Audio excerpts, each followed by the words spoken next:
Break से पहले हम लोगों ने पढ़े पैरामेट्रिक टेस्ट। तमाम वो टेस्ट जिसमें नॉर्मलिटी की अजम्पशन को अज्यूम किया जाता है कि सारे का सारा डाटा जो है वो नॉर्मल है, इसमें किसी किस्म का भी अब नॉर्मलिटी का इशू नहीं है, तो उस बेस पे हम लोग पैरामेट्रिक टेस्ट को अप्लाई करते हैं। अभी हम जो पढ़ेंगे non parametric test, same context. ये दो सिनेरियो है, उन दो सिनेरियो के अंदर आप लोगों का एक दो दफा डाटा लिया या एक से ज्यादा दफा डाटा लिया, या आपने दो मुख्तलिफ सिचुएशन में सेम डाटा लिया, सेम वही जो हम लोगों ने पैरामेट्रिक में सिनेरियो थे वो सेम सिनेरियो नॉन पैरामेट्रिक्स में है। और जो लेटेस्ट वर्जन है IBM SPSS का 21.2.3 उसमें ये आउटपुट ज्यादा आसान हो गई है नॉन पैरामेट्रिक की बनिस्बत पैरामेट्रिक की। और इत्तेफाक की बात है कि पैरामेट्रिक बहुत इस्तेमाल होते हैं लेकिन नॉन पैरामेट्रिक बहुत ही इंटरेस्टेड है, वो बगैर किसी नॉर्मलिटी के assumption के चलते हैं, लेकिन उनके करने का फायदा ये है कि उसमें बेसिक टेस्ट है उनको अप्लाई करने की कोशिश करते हैं। सो अभी लास्ट में कह रहे थे रिपीटेड मेजर को एक दफा दोबारा करवा दें, यही था जी। रिपीटेड मेजर्स को कभी किसी ने कोई ऐसा शो देखा हो, कोई भी इंटरनेशनल शो जिसमें सेलिब्रिटीज को कुछ ऐसी चीज खाने को कहा जाता है जिसके बाद उनको वोमिटिंग आती है अक्सर, नहीं अब उसमें उनको वो खिलाया जाता है जिसका जिंदा काकरोच खाने को कहा जाता है उनको। उसमें हो सकता है कि सांप उनके सामने काटा जाए खाए और फिर वो वोमिटिंग के टाइम सेकंड्स नोट करने पड़ते हैं। मैं वैसे तो एग्जांपल इसमें बड़ी परेशान कुन थी, मैं भी आपके सामने उसको शेयर करता हूं। ये है फूड रिपीटेड मेजर्स, ये एग्जांपल है। इसमें कुछ लोगों को चूज किया गया, वो टोटल 8 लोग थे, उनको फूड 1, अब मैं फूड 1 का नाम दूंगा, मैं उसमें ये नहीं बोलूंगा कि उनको फिश की आंखें खिलाई गई। फूड 2 में उनको हम लोगों ने ये कहा कि वो जो मीट है वो मतलब फैट के साथ कच्चा जिसको बोलेंगे वो खाने को कहा गया। मैं नहीं चाहता यहाँ पे वाकई लोग शुरू हो जाएं। सो यहाँ पे ये अज्यूम करें कि वो 8 सेलिब्रिटी थे, उनको फूड 1 ये देखा कि कितने सेकंड में वोमिटिंग करते हैं, ये सेकंड नंबर ऑफ सेकंड लिखे हैं। ये फिर फूड 2, फिर फूड 3, फिर फूड 4।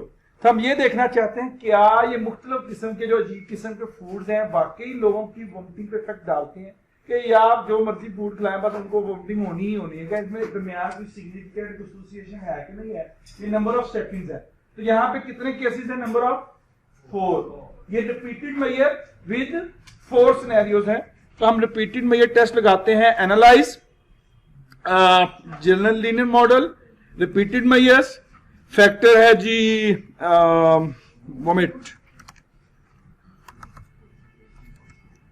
यही होगा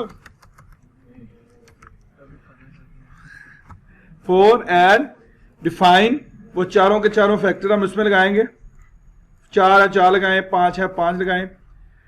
मॉडल कंट्रास्ट में जाके आपने वो रिपीटेड लगाना है और ऑप्शंस में जाके वोमिट वेरिएबल जाएगा, कंपेयर मीन फैक्ट चाहिए बोनफेरो के साथ, डिस्क्रिप्टिव ट्रांसफॉर्मेटिव, कंटिन्यू, ओके।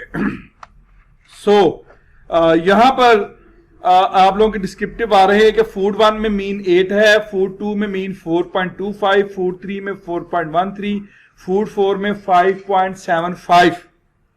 उसके बाद हमने जाना है मॉशरेगले का टेस्ट ऑफ स्फेरिसिटी, क्या अजम्पशन वायलेट हुई है कि नहीं हुई। हम चाहते हैं कि इनसिग्निफिकेंट आए, लेकिन यहां पे भी ये सिग्निफिकेंट है 0.047 के साथ, कि यहां पर भी हमारी अजम्पशन वायलेट कर रही है, हमारी स्फेरिसिटी की अजम्पशन जो वो पूरी नहीं हो रही।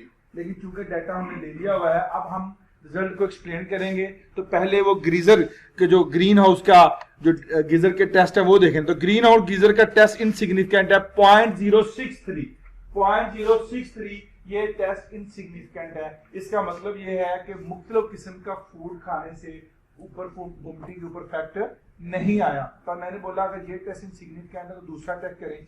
तो दूसरा टेस्ट जो है ना हाने फेडरिक का वो 0.048 वो क्या है सिग्निफिकेंट है, क्योंकि जो पहला टेस्ट है वो मैंने जो डीलर को बोला था उसमें थोड़े से स्ट्रिक्ट रूल है, ये थोड़ा सा डिग्री ऑफ फ्रीडम को चेंज करके देता है तो उसमें सिग्निफिकेंस आ रहा है। अब ये आप पे डिपेंड करता है कि आप उसके साथ अपने हाइपोथेसिस को सजेस्ट करते हैं इसके साथ, it's totally depend on you. इसमें आप सेकंड सिनेरियो में लिख सकते हैं कि वायलिटी हमारी जो असम्पशन है वो मीट तो नहीं हुई, अलबत्ता इस प्रोफेसर के मुताबिक जो वोमिटिंग है वो इफेक्ट डालती है और जो फूड है वो इफेक्ट डालता है वोमिटिंग के टाइम के ऊपर इफेक्ट आता है इसके मुताबिक। लेकिन ये हम इसको इसलिए सजेस्ट भी कर सकते हैं क्योंकि वो ज्यादा बड़ी वैल्यू से रिजेक्ट नहीं हो रहा, ज्यादा बड़ी वैल्यू से रिजेक्ट। और अक्सर लोग बोला क्या करते हैं कि आपने जब भी इशू पढ़ दे होता क्या या दोनों इनसिग्निफिकेंट होते हैं टेस्ट या दोनों सिग्निफिकेंट होते हैं।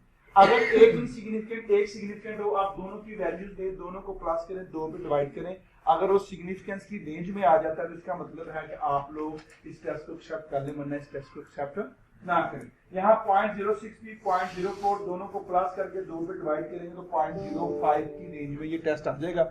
इसका मतलब ये है कि हमें किसी किस्म का भी इश्यू नहीं होना चाहिए इस टेस्ट को जूम करते हुए कि हाँ कि डिफरेंट किस्म के फूड खाने से सेलिब्रिटी को खिलाने से वोमिटिंग की रेशियो पे सेकंड पे इफेक्ट आता है। क्लियर हो गया? ये रिपीटिंग में ये कोई दूसरी एग्जांपल के साथ मैंने आपके साथ शेयर किया। अभी हम जो मूव करेंगे वो है नॉन पैरामेट्रिक टेस्ट हैं हमारे, और हम कह चुके हैं कि 4 किस्म के नॉन पैरामेट्रिक टेस्ट हैं।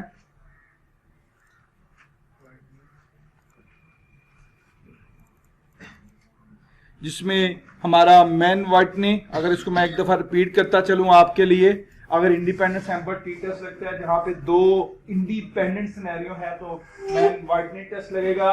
अगर 2 आपस में एक ही बंदे से 2 दफा डाटा लिया तो वहां पे विल्कॉक्सन फाइन लाइन टेस्ट लगेगा। अगर आपने 2 से ज्यादा लोगों से डाटा लिया है एक ही सिचुएशन पे तो पिक्रोस्कॉल वेलिस टेस्ट लगेगा। और अगर आप लोगों ने एक ही बंदे से ज्यादा दफा डाटा लिया तो फ्राइडलमैन टेस्ट लगेगा। और फिर कह रहा हूं कि नॉन पैरामेट्रिक टेस्ट जो है ये उस डाटे पे लिखते हैं जिसमें डाटा नॉर्मल नहीं होता। तो सबसे पहले हम उस केस के साथ चलते हैं कि हम लोगों ने डाटा लिया है नॉन पैरामेट्रिक में, हम लोगों ने एक ड्रग की बात करते हैं। ये आपके सामने ड्रग के टेस्ट आ रहे हैं। बेसिकली हम चेक करना चाहते हैं स्ट्रेस को। ये एक रिसर्च हुई ये नशा करने के पॉइंट ऑफ व्यू से। अब अल्टीमेट देखें अमेरिका के अंदर मैरिजुआना का कांसेप्ट पता है आपको? पाकिस्तान में पंग, जिसको बंग बोलते हैं, बंग जो भी थोड़े और ट्रैवल मतलब यह है कि वो ये कहते हैं कि इस मुल्क में अल्कोहल को बैन करें और बंग को लो कर दे, उसके ऊपर सर्च हो रही है। ठीक है, अब इनका ख्याल क्या है? इनका ख्याल ये है कि 2 किस्म की ना लोगों को ट्रीटमेंट दिया, मतलब कि संडे की शाम को, संडे वाले दिन उन लोग इनमें से 2 ग्रुप है। इसका वो होता है ना 2 सैंपल बनाने हैं आपने, ग्रुप 1 और ग्रुप 2, उसी तरह डाटा है।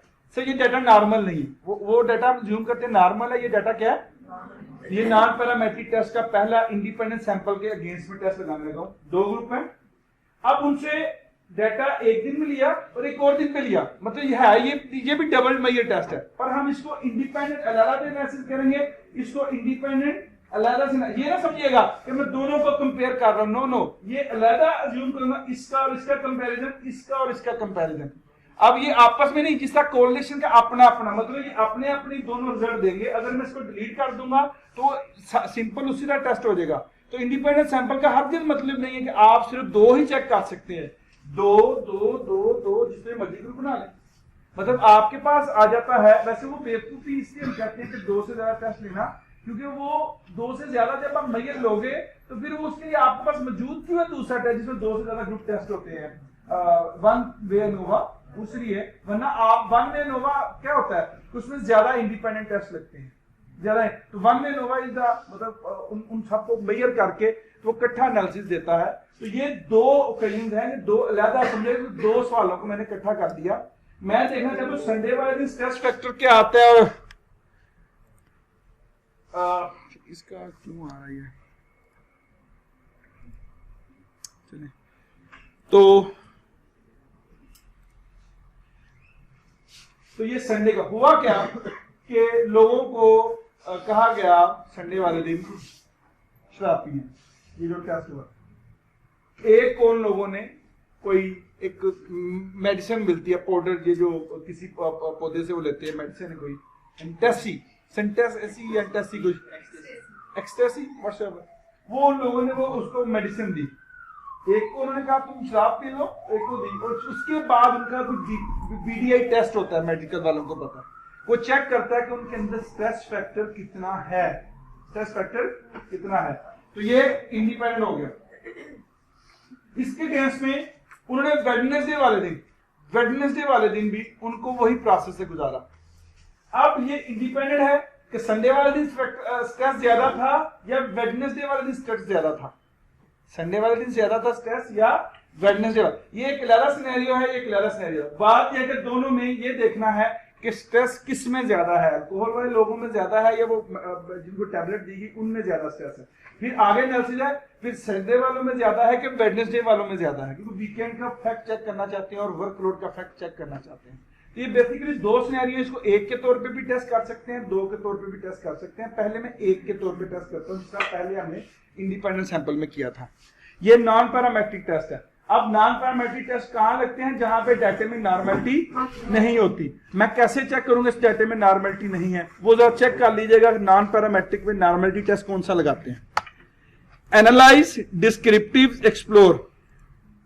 Analyse, descriptive, statistics, explore.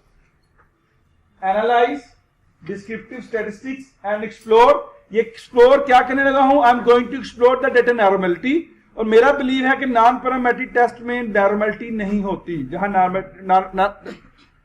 Non parametric test लगते हैं। एक्सप्लोर पे चला गया। आप क्या करें, यहां इन दोनों डाटों को डिपेंडेंट में फेंक दें। जो भी आपके स्केल पे वेरिएबल थे, ग्रुप को डालने की जरूरत नहीं है। स्टैटिस्टिक में क्या, एम, एस्टिमेट, आउटलायर, परसेंटाइल, जितने को आप टिक कर सकते हैं। कंटिन्यू। प्लॉट्स में जाएं, जो भी आप हिस्टोग्राम, नॉर्मलिटी प्लॉट्स, जो भी समझ में आती है, जितने ऑप्शन, ये कुछ नहीं है, मतलब प्लॉट्स में मैंने किया नॉर्मलिटी प्लॉट्स और हिस्टोग्राम, और स्टैटिस्टिक में मैंने सारी स्टैटिस्टिक पे क्लिक कर दिया है। जितने भी आप टिक कर सकते हैं कर लें, कोई इश्यू नहीं है। क्लियर हो गया? ये इश्यू तो नहीं है ना? कि मतलब आपने ऑप्शन सारी डाल के जितनी मैक्सिमम स्टैटिस्टिक निकालनी, मुझे तो इसमें से 2 स्टैटिस्टिक का आंसर देखना है। ओके किया मैंने, डाटा रन हो रहा है। ये डाटा सारा रन हो गया, पीछे ग्राफ और बाकी सारे डाटे आने शुरू हो जाएंगे। अब ये देखिएगा, मैं सबसे पहले कुछ भी चेक किए बगैर नीचे प्लॉट्स पे चला जाऊंगा। ये देखें, इससे इसकी बजाय ये देखें, expected normal curve. Normal data जो होता है उसके अंदर एक रिदम होता है। क्या होता है? वो इस लाइन के साथ साथ चल रहा होगा एक रिदम पे। इस डाटे में क्या रिदम नजर आ रहा है आपको? इसका मतलब डाटे में नॉर्मलिटी नहीं है, स्कैटर्ड है। अगर ऊपर चलते हैं, ये देखिए, ये भी डाटा नॉर्मल है, डाटा नॉर्मल नहीं है। अगर आप इसके जाएंगे वो बॉक्स प्लॉट में, उसमें भी आपको आउटलायर्स नजर आ रहे हैं। अब डाटा ही पहले से जो हम लोगों ने डाटा इकट्ठा किया है वो कितने लोगों का है? 20 लोगों का। तो इसमें से क्या डिलीट करेंगे? इसका मतलब हमें ये एक्सेप्ट करना पड़ेगा कि डाटा नॉर्मल। भाई ये स्टैटिस्टिक नहीं है जिसकी बिना पे मैं ज्यूम कर लेता हूं। मैं आपको इसमें एक टेस्ट लगता है, ये आपके सामने आ रहा होगा, वेरिएबल 1, संडे का टेस्ट, वेडनेसडे का अलहदा से उन्हें स्टैटिस्टिक बताई है। तो आप यहां पर जाएंगे, ये आपके आ रहे हैं lost highest test of normality. ये टेस्ट ऑफ नॉर्मलिटी पे आपने आना है। सारी, एक तो आपने ग्राफ देख ली ना, बाकी सारे ग्राफ नॉर्मलिटी पे यूज होते हैं। मैंने कहा आपने एक तो वो देखनी है नॉर्मलिटी कर्व पे डाटा, वो बता रहा है, लेकिन हमें स्टैटिस्टिक के साथ प्रूव करना है। आपने टेस्ट ऑफ नॉर्मलिटी पे आना है, जो भी आउटपुट आई होगी। इस आउटपुट में देखें, मैं पहले संडे का वेरिएबल, क्योंकि ये दोनों वेरिएबल अलग अलग है, मैंने 2 वेरिएबल रन किए, पर दोनों वेरिएबल को अलग से इंटरप्रेट करना है। अब देखिए संडे का टेस्ट, संडे वाला जो डाटा था, स्टैटिस्टिक 247, ये कोल-मुगरोव सिमरोव टेस्ट है, मतलब कोल-मुगरोव सिमरोव एक नाम है प्रोफेसर का। ये टेस्ट यहां पे अगर शो हो रहा है, 2 प्रोफेसर के टेस्ट है। एक का नाम है शार्पियो-विल्क टेस्ट है, और एक का नाम है कोल-मुगरोव सिमरोव टेस्ट। ये जो भी नॉर्मल लिखे टेस्ट ऑफ नॉर्मलिटी, ये भी प्रोफेसर ने टेस्ट दिए थे, ये भी प्रोफेसर ने टेस्ट दिए थे। इन प्रोफेसर के मुताबिक नॉर्मल डाटा वो होता है अगर इनके टेस्ट इनसिग्निफिकेंट हो। नॉर्मल डाटा वो होता है जिनके टेस्ट क्या हो, इनसिग्निफिकेंट हो। पर इधर देखें 0.002, 0.029, 0.00 ये चारों सिग्निफिकेंट है, इसका मतलब डाटा नॉर्मल। ये नॉन पैरामेट्रिक टेस्ट के लिए एलिजिबल है। पर फिर बता दूं, ये जो टेस्ट ऑफ नॉर्मलिटी है ये 50 से कम के लिए पूरी दुनिया कह रही है कि वैलिड है। 50 से जैसे ज्यादा होगा तो ये वैल्यू जो है सिग्निफिकेंट नहीं, इनसिग्निफिकेंट नहीं आती। क्लियर हो गया? तो इसका मतलब ये है कि डाटे में नॉर्मलिटी नहीं है। अगर आप 400 का सैंपल लेके डालेंगे उसमें बताएगा डाटे में नॉर्मलिटी नहीं है। ये 50 से कम के लिए।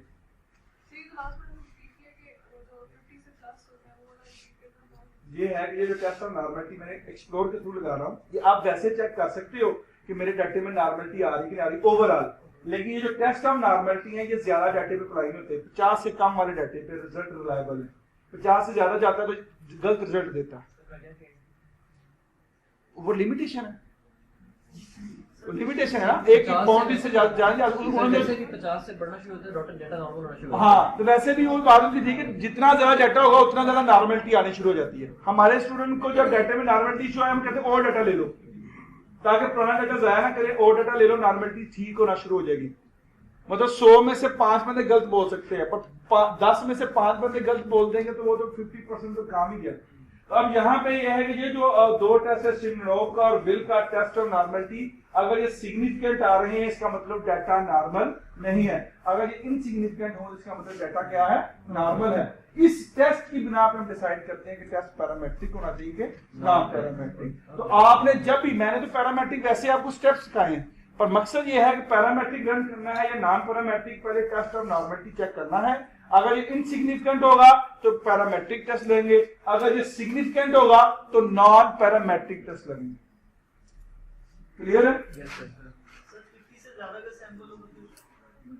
मैं तो कह रहा हूं 50 का ज्यादा सैंपल हो जाएगा तो इसके रिजल्ट पर रिलाय करना मुश्किल हो जाता है। 50 से ज्यादा का सैंपल बनता नहीं है, अमूमन तो 25, 30, 35।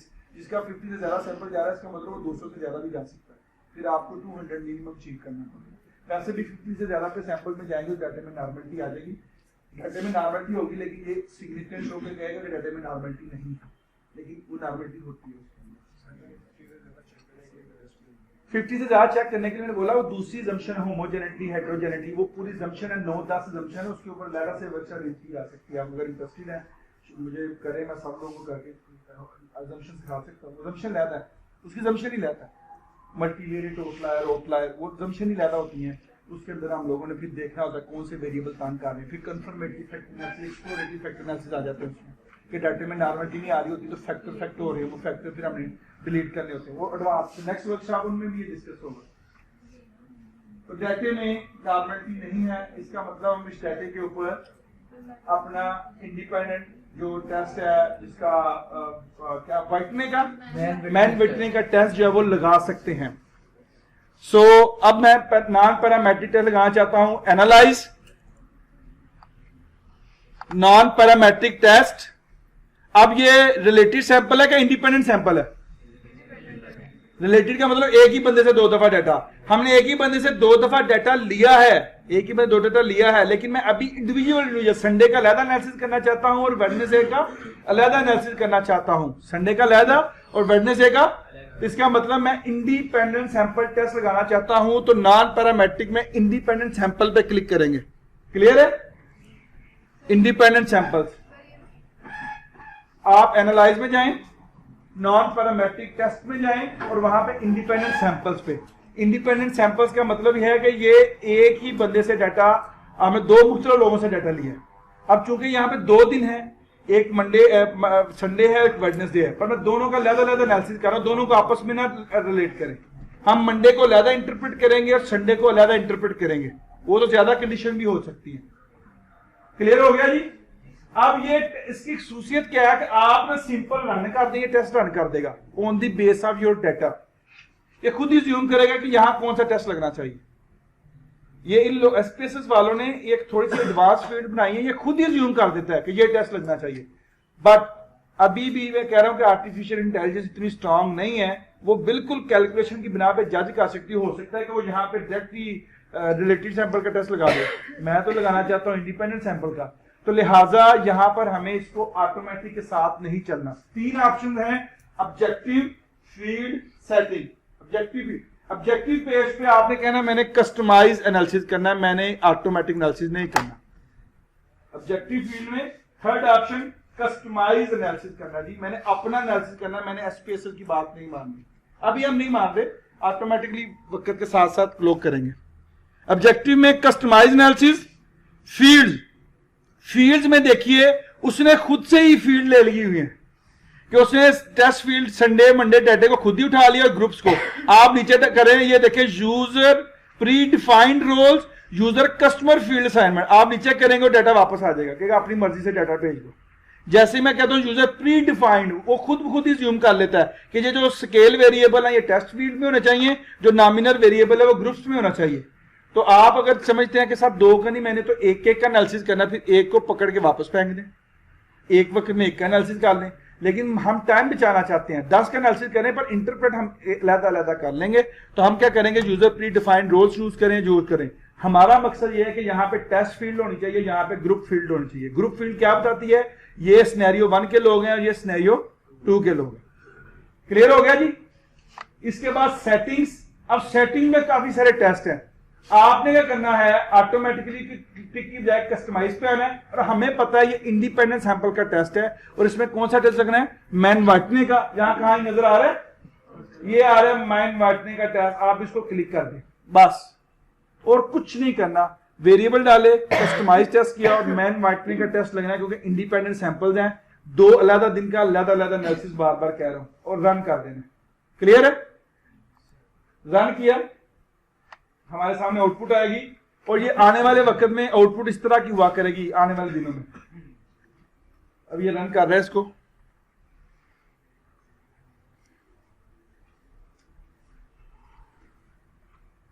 ये देखिए, ये दो दिन की अलग आउटपुट। और ये देखिए इसने खुद ही बता दिया जनाबे वाला कि reject the null hypothesis, reject the null hypothesis, और retain the null hypothesis, reject the null hypothesis. अब उसे कैसे पता चल गया कि रिजेक्ट करो या एक्सेप्ट करो। हुआ क्या, किसने जब टेस्ट स्टैटिस्टिक कैलकुलेट की तो सिग्निफिकेंस लेवल यहाँ पे जो है 0.280 आ रहा है, और यहाँ पे 0.00 आ रहा है। यहाँ पे नल हाइपोथेसिस जो है वो मतलब कि हमारा हाइपोथेसिस रिजेक्ट हो गया। हमारा हाइपोथेसिस क्या था कि जो अल्कोहल और वो जो मेडिसिन है वो स्ट्रेस पे फर्क डालती है। अल्कोहल और मेडिसिन, मतलब जिनको अल्कोहल दी उनका स्ट्रेस और होना चाहिए, और जिनको मेडिसिन दी उनका स्ट्रेस और होना चाहिए। और किस दिन पे, संडे पे। किस पे, लेकिन हमारा हाइपोथेसिस रिजेक्ट हो गया। वो कह रहा retain the null hypothesis. Null hypothesis क्या था कि फर्क नहीं डालता। देखो ये नॉन पैरामेट्रिक सूची है, उसने आपको खुद ही जवाब दे दिया। सिर्फ लगाना आना चाहिए ना, उसने खुद ही कह दिया कि आप अपना नल हाइपोथेसिस रखो कि ये फर्क नहीं डालती। आप उनको गोली खिलाओ, उनको शराब पिलाओ, उनके स्ट्रेस पे कोई फर्क, लेकिन ऑन द वेडनेसडे फर्क पड़ता है। कदर रिजेक्ट द नल हाइपोथेसिस, फर्क पड़ता है। यहाँ पे क्या हमारा आगे हाइपोथेसिस कि उनको शराब पिलाओ या वो मेडिसिन खिलाओ, उनको स्ट्रेस का फर्क, ये आपको पता चल गया। अब मैं ये चाहता हूं कि स्ट्रेस बढ़ता है कि कम होता है, ये हम नहीं कह सकते ना, ये रिजल्ट बताएगा। यहां तक तो ठीक है। अब ये आउटपुट नई एडवांस किस्म की आउटपुट आना शुरू हो गई है स्पेसेस। ये रिग्रेशन की आउटपुट्स भी है, लेकिन लोग यूज करना नहीं सिखाते। इसी आउटपुट पे आप डबल क्लिक करेंगे, इसी आउटपुट पे डबल क्लिक करेंगे, एक नई आउटपुट ओपन होगी। डबल क्लिक करूंगा, डबल क्लिक करेंगे, एक नई आउटपुट ओपन होगी। नई आउटपुट आ गई जी। एक तरफ ये आ गया, दूसरी तरफ टेस्ट देखें, मैं ये साइड पे कर रहा हूं थोड़ा सा। अब ये आउटपुट है, मैंने पहला चूज किया, पहले की आउटपुट या दूसरे की आउटपुट, समझ आ गई जी। अब संडे को अलग इंटरप्रेट कर रहे हैं और वेडनेसडे को अलग। अब संडे को इंटरप्रेट क्या किया हम लोगों ने, संडे को इंटरप्रेट किया कि जनाबे वाला के उनको मेडिसिन दो या उनको शराब पिलाओ, उनके स्ट्रेस पे कोई फर्क नहीं पड़ता। तो यहां पे देखें 9.0 मीन वैल्यू है और यहां पे 11.95 वैल्यू है। यहां पे क्या है, वो दोनों की मीन वैल्यू है, और स्टैटिस्टिकली वो यहाँ पे इनसिग्निफिकेंट वैल्यू आ रही है 2.269। तो इसका मतलब ये है कि दोनों में फर्क नहीं पड़ता। क्लियर हो गया? दोनों में फर्क नहीं पड़ता। अब क्या है कि जब उन लोगों को अल्कोहल पिलाई तो उस वक्त 9.05 उनका स्ट्रेस लेवल था। स्ट्रेस हालांकि थोड़ा सा फर्क है कि जिन लोगों ने मेडिसिन ली उनका वो बड़ा स्ट्रेस बढ़ा है, लेकिन वो स्टैटिस्टिकली सिग्निफिकेंट नहीं। लेकिन in the case of Wednesday जब उस पर क्लिक करेंगे,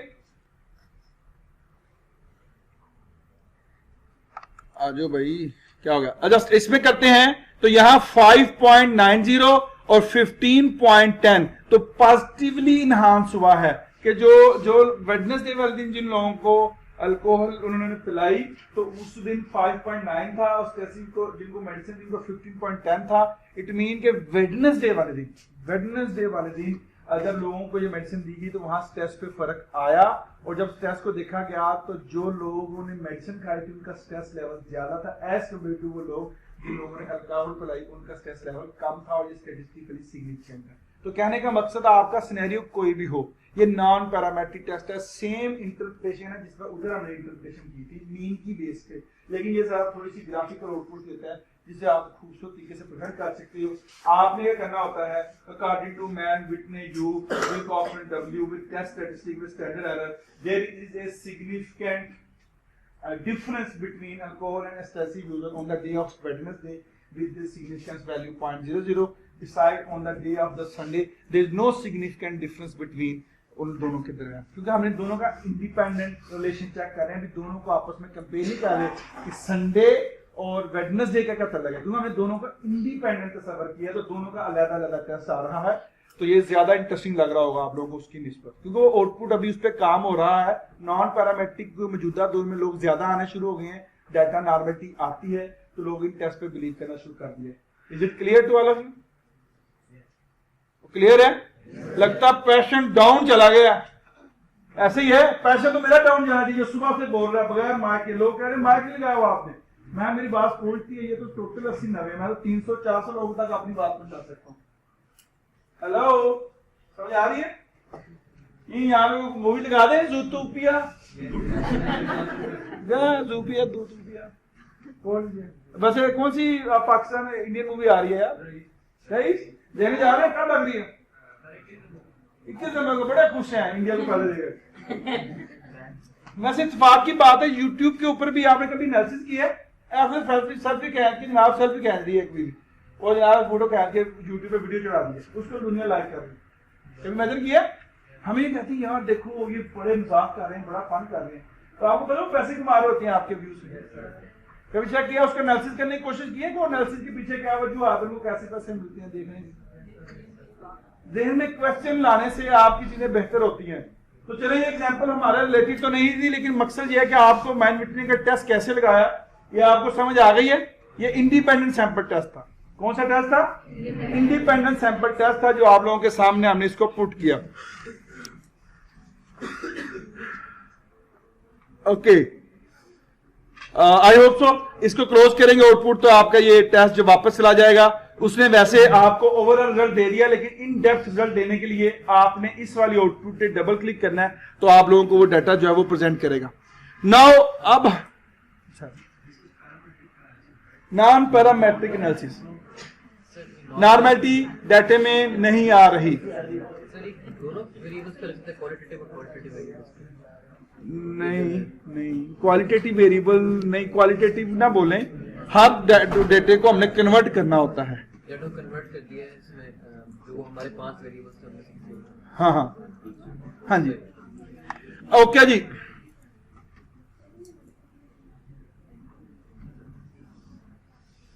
अब आप लोगों का हम यही ज्यूम करते हैं, जो मौजूदा वाला डाटा है आपके सामने ड्रग वाला, हमने पहले ज्यूम किया था संडे और वेडनेसडे, ये अलग-अलग केसेस हैं। हमने संडे का लेवल ऐसे किया कि संडे वाले दिन जिनको मेडिसिन खिलाई, जिनको अल्कोहल पिलाई, दोनों में कोई स्ट्रेस में फर्क नहीं है। हाँ, वेडनेसडे वाले दिन जिनको मेडिसिन खिलाई उनका ज्यादा स्ट्रेस था एज कम्पेयर टू जिनको अल्कोहल पिलाई थी। अब ये दो डिफरेंट केसेस थे, अब दोनों को रिलेट कर लेते हैं, क्योंकि ये वही बंदा है जिसको संडे को पिलाई शराब और यही वही बंदा है जिसको पिलाई। इसका मतलब ये दोनों आपस में क्या हो गए? डिपेंडेंट। अब होता क्या है कि इसमें मैंने आपको, चूंकि आप मुझसे क्वेश्चन है कि सर जब आपने बोला था डिपेंडेंट सैंपल टेस्ट लगना है या सेकंड टेस्ट विल्कॉक्सन का जो टेस्ट लगना है, उसमें एक ही बंदे से 2 दफा डाटा लिया जाता है। जहां 2 बंदों से 2 दफा डाटा लिया, जहां 2 लोगों से 2 दफा डाटा लिया, समझ आ रही कि नहीं? 2 लोगों से 2 दफा टेस्ट, या तो ये है कि मैं ये नंबर 2 वाली फाइल डिलीट कर दूं, ये तो फिर वो assumption मेट होती है। मैं डिलीट कर दूं जी, डिलीट कर दिया ना मैंने, वो 10 अगर मैं इसको वापस करूंगा तो वो डाटा वापस आ जाएगा, लेकिन मैं अज्यूम करता हूं कि मैंने उसको डिलीट कर दिया। आपका एक ही आदमी का डाटा है, एक ही पर्सन का डाटा है, तो आपने उनका चेक करना है कि उसका एटीट्यूड क्या था संडे को और उसका एटीट्यूड क्या था। मेरी बात एग्री कर गए? अब ये कौन सा हो गया? Dependent sample. इसके ऊपर जो टेस्ट लगेगा जो हम लोगों ने, वो कौन सा लगेगा? Wilcoxon sign rank test. Wilcoxon sign rank test जब डिपेंडेंट सैंपल हो जाता है, जब एक ही बंदे से 2 दफा डाटा लिया जाता है। हम जाते हैं वापस, एनालाइज, नॉन पैरामेट्रिक और रिलेटेड सैंपल्स। डिपेंडेंट सैंपल्स क्या मतलब क्या है? रिलेटेड सैंपल, तो भी रिलेटेड पेड सैंपल था, यहां पे नाम क्या होगा? Related sample. अब इंडिपेंडेंट सैंपल टेस्ट नहीं, अब रिलेटेड, एक ही बंदे से 2 दफा डाटा लिया। रिलेटेड सैंपल्स सेम उसी तरीके से कस्टमाइज एनालिसिस, फील्ड ऑटोमेटिकली उसने चूज की हुई है, यहां पे टाइप ऑफ ड्रग का कोई रोल नहीं, यहां टाइप ऑफ ड्रग का कोई रोल नहीं, और सेटिंग्स में कस्टमाइज टेस्ट, और यहां पे विल्कॉक्सन का टेस्ट लगना है, तो वो आपको दिया हुआ है Wilcoxon match pair sign rank 2 sample, ये वाला टेस्ट है। क्लियर हो गया?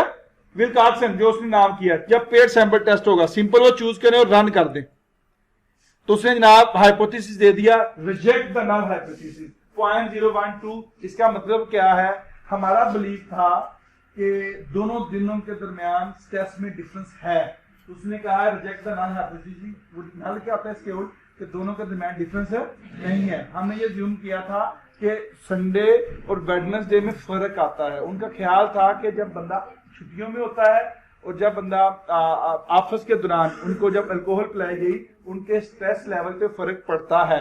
ये था नल हाइपोथेसिस। क्या है कि फर्क, उसने कहा रिजेक्ट द नल हाइपोथेसिस का मतलब यहाँ पे टेस्ट सिग्निफिकेंस हो गया कि फर्क पड़ता है। अब क्या फर्क ऊपर की तरफ जा रहा है या नीचे की तरफ जा रहा है? तो इसके लिए हम डबल क्लिक करेंगे इस पे, तो ये जनाबे वाला आपके सामने बार चार्ट आ गया। अब इस बार चार्ट की इंटरप्रिटेशन ये समझ लें, इसकी 2 शक्लें आएंगी। ये क्या आ रहा है? ब्राउन कलर का है, ब्राउन कलर। अगर ये ब्लू की तरफ, यहां पे ब्लू कलर आ जाता, तो अज्यूम जो स्ट्रेस की डिस्क्रिप्शन हो ये कहती है कि ये ब्लू हो जाए तो इसका मतलब डाउन जा रहा है, नेगेटिव इफेक्ट आ रहा है। लेकिन यहाँ पे सारे कलर क्या हैं? एक तरह के। इसका मतलब है there is a positive association के जो संडे से जब वेडनेसडे पे मूव किया तो लोगों का स्ट्रेस लेवल इंक्रीज हुआ है। डिक्रीज नहीं हुआ, लोगों का स्ट्रेस लेवल क्या हुआ है? हो सकता है कि उसके ऊपर लोगों का जा प्रेशर हो, जिसकी वजह से उसका स्ट्रेस उस पीने के साथ साथ वैसे भी उसका इफेक्ट बढ़ा हो। तो कहने का मकसद ये है हमारा ब्लू और सॉरी ब्राउन है सारा। अगर ये ब्लू होता तो उसका मतलब क्या था? डिक्रीज हुआ है, लेकिन ये डिक्रीज नहीं होता। क्या हो रहा है? ये ग्राफ बताता है। अगर ब्राउन से ब्लू की तरफ जाए तो यहाँ पे सारा ब्राउन है, इसका मतलब क्या है? वो बढ़ रहा है। अगर ब्लू होता तो उसका मतलब क्या होना था? डिक्रीज हो रहा है। वैसे भी आप लोगों का ना यहाँ पे जो स्टैंडर्डाइज्ड टेस्ट स्टैटिस्टिक है वो पॉजिटिव वैल्यू है, इसे बोलते हैं टेस्ट स्टैटिस्टिक। अगर पॉजिटिव वैल्यू है तो बढ़ा है, माइनस वैल्यू है तो कम हो रहा है। तो ये आपके सामने उसकी इंटरप्रिटेशन सिंपल है। अब उसको देखिए फलान टेस्ट के साथ, तो ये जो स्ट्रेस लेवल है एज कम्पेयर टू संडे ये बड़ा है, मतलब स्ट्रेस लेवल बड़ा है, और हम अपने हाइपोथेसिस एक्सेप्ट करते हैं कि हाँ डिफरेंस है, संडे और वेडनेसडे को मिलाने में फर्क है। वो फर्क क्या है वो बात की बात है, लेकिन फर्क है जी।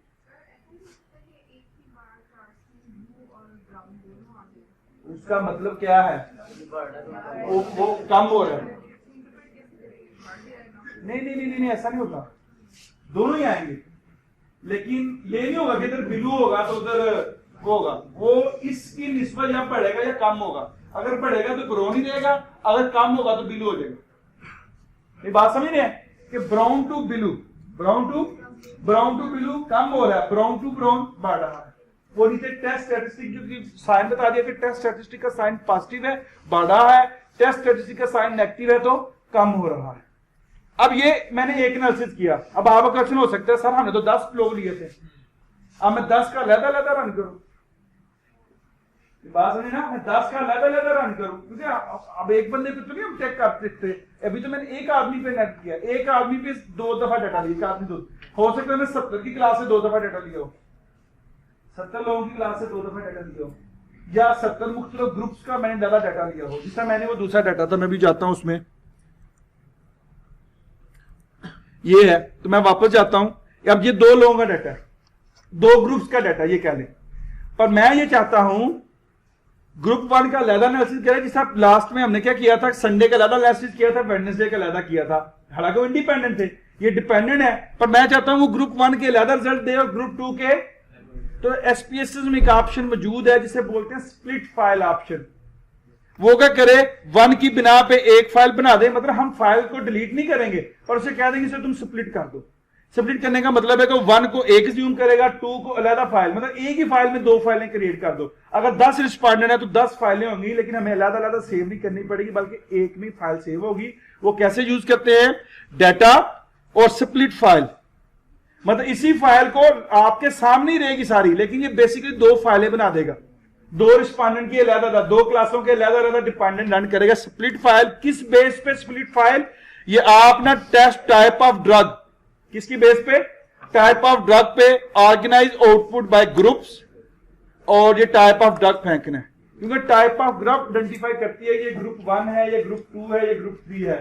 तो ऑर्गेनाइज आउटपुट बाय ग्रुप, वो ग्रुप 1 की अलग आउटपुट देगा, ग्रुप 2 की अलग, ग्रुप 3 की अलग, ग्रुप 4 की अलग, लेकिन रहेंगे 2 ही सिनेरियो कि उनसे डाटा एक दिन लिया और दूसरे दिन डाटा लिया। 2 से ज्यादा सिनेरियो होंगे तो हम नेक्स्ट टेस्ट पर मूव करेंगे। जो पहले 2 टेस्ट हैं, फिर से 2 सिनेरियो रखते हैं। तो मैंने फाइल को स्प्लिट कर दिया, वो फाइल स्प्लिट हो गई। अब क्या हो गया, मैं same analyze non parametric test और रिलेटेड सैंपल्स, क्योंकि आपस में रिलेट करते हैं, और ऑब्जेक्टिव्स कस्टमाइज, फील्ड उसके अंदर हैं, सेटिंग सेम वही। अब क्या होगा, अब 2 आउटपुट देगा, एक नहीं देगा, 2। अब देखिएगा आपकी आउटपुट 2 आ गई। समझ आ गई कि मैंने फाइल को भी कुछ नहीं किया, मैंने फाइल को हाथ भी नहीं लगाया, फाइल वही। आप ये नहीं कि हर ग्रुप के लिए लेना फाइल क्रिएट करें और टाइम जाया करें। आप 10 ग्रुप का डाटा इकट्ठा एंटर करते हैं इसी फॉर्मेट में, वो 10 आउटपुट दे देगा, ताकि आपको सहूलत मिले। सॉफ्टवेयर का मतलब है आपको सहूलत मिले, इसलिए आपको सहूलत दे दी। अब 2, 3, 4, 5 जितने मर्जी ले ले। अब वो कहते हैं स्टैसी में रिजेक्ट द नल हाइपोथेसिस, दूसरे में भी रिजेक्ट द नल हाइपोथेसिस। दोनों में क्या है, रिजेक्ट द नल, दोनों में बताता डिफरेंस है। पहले वाला तो हम इंटरप्रेट कर चुके हैं, पहले वाले पे डबल क्लिक करेंगे तो यहां पे तो बढ़ रही है, मतलब कि वेडनेसडे वाले दिन स्ट्रेस बढ़ा है। लेकिन अब दूसरे में जाते हैं, वहां पे क्या हुआ है, तो वहां पे चेक करें आप लोग, क्या हुआ है, कम हुआ है, बढ़ा है, क्या हो रहा है, नेगेटिव से पॉजिटिव है, लेकिन ओवरऑल अगर देखें तो ये कम हुआ है। हमारा जो स्ट्रेस लेवल है वो क्या हुआ है, कम हुआ है, क्योंकि नेगेटिव एसोसिएशन है। नेगेटिव एसोसिएशन का मतलब यह है कि ये ज्यादा था, ये स्ट्रेस संडे को ज्यादा था, लेकिन वेडनेसडे वाले दिन ये स्ट्रेस कम हुआ है। This is negative association. अब इसकी क्यों हुआ है, ये तो अलग क्वेश्चन है। अभी क्वेश्चन ये है क्या दोनों दिनों में जब उनको मेडिसिन दी गई तो स्ट्रेस में डिफरेंस है कि नहीं, हाँ जी डिफरेंस है। अच्छा डिफरेंस ऊपर गया कि नीचे गया, जी नीचे गया। अब ये डिफरेंस क्यों नीचे गया, ये एक अलग स्टैटिस्टिक है। जो पहला टेस्ट था ये बताता था दोनों में डिफरेंस है, ये वाला टेस्ट क्या बताता भला कि जब ऊपर गया ये टेस्ट नीचे गया। ये मुख्तलिफ किस्म के टेस्ट है ना, एक ही टेस्ट आप मतलब एक ही डाटा पे आप 10 किस्म के टेस्ट लगाओ, हर टेस्ट अपनी अपनी आउटपुट देगा। तो this is non parametric test. Clear है, कोई क्वेश्चन जी?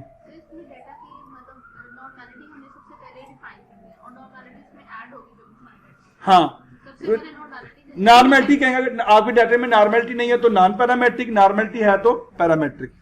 ये जी क्लियर हो गया, सिनेरियो क्लियर है। ये विल्कॉक्सन का टेस्ट था, मैंने आपको बता दिया जी।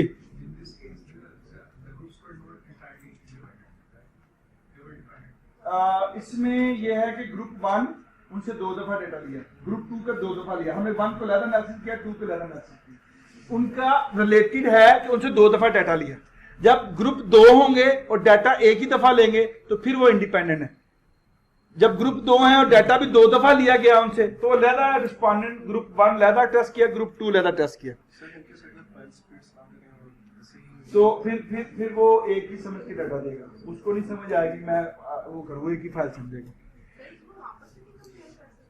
हाँ जी, उसके लिए डाटा को ज्यादा कर देंगे, डाटा करके दूसरे फॉर्मेट में कन्वर्ट कर देंगे। एवरीथिंग पॉसिबल, लॉजिक समझे बेसिक, बाकी जो मर्जी करें, जिस तरह मर्जी करें आउटपुट आएगी, स्टैटिस्टिक आउटपुट देगा। हेलो टीचर, मैं हूं यहाँ पे जी जी।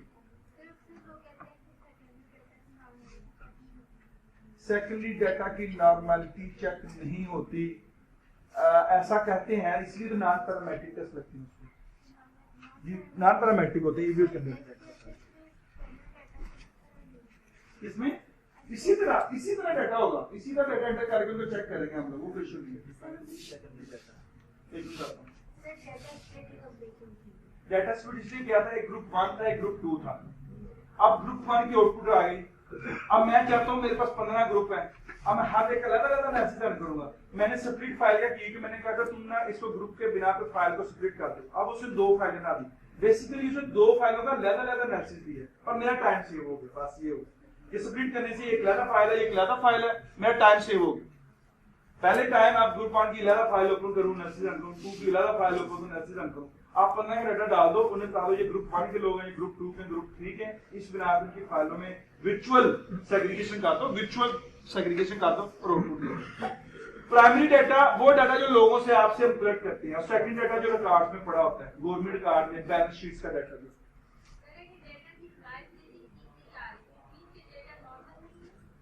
डाटा की रिलायबिलिटी का मतलब ये होता है कि आपके लोगों ने जो 50% ने रिस्पांस को छोड़ दिया, 50% ने रिस्पांस को छोड़ दिया, वो इशू है, वो नॉर्मलिटी नहीं है। वो उन लोगों का आपस में व्यू नहीं मिलता है, इसका मतलब या तो लोगों को क्वेश्चन समझ नहीं आई, ठीक है, क्योंकि आधे लोगों ने डाटा कुछ और फिल किया और आधे लोगों ने डाटा कुछ और फिल किया। मतलब ये नहीं होता, जब एक सोसाइटी के अंदर पता है कि फला पर्सन, फला आदमी या फला कंपनी या फला कांसर, अगर हम बात करें कि पाकिस्तान में अंडर एम्प्लॉयमेंट नहीं है, लोग पाकिस्तान में अंडर एम्प्लॉयमेंट नहीं है, तो सब कहेंगे झूठ है। अब उसमें क्या होगा, 50% कहें सच है, 50% कहें झूठ है, तो ऐसा नहीं होता। जब जनरल बिल होती है लोगों की जनरली डाटा लिया जाता है, तो 90% 70% उनकी वाइस मिलनी चाहिए। वो जो 0.7 वैल्यू होती है कोरोना कल्पना, जिसका मतलब है कि 70% लोगों का रिस्पांस आपस में सेम होना चाहिए, मिलता जुलता होना चाहिए, वो कोरोना कल्पना वैल्यू कैलकुलेट करती है। लेकिन अगर वो 70% नीचे जाता है, इसका मतलब ये है कि आपके जो 40% लोग एग्री नहीं करते, तो वो हाफ स्प्लिट टेस्ट लगता है उसके ऊपर। तो रिलायबिलिटी का मतलब लोगों को समझ नहीं आ रही क्वेश्चन, वो एक और चीज है, उसकी नॉर्मलिटी से तल्लुक नहीं है।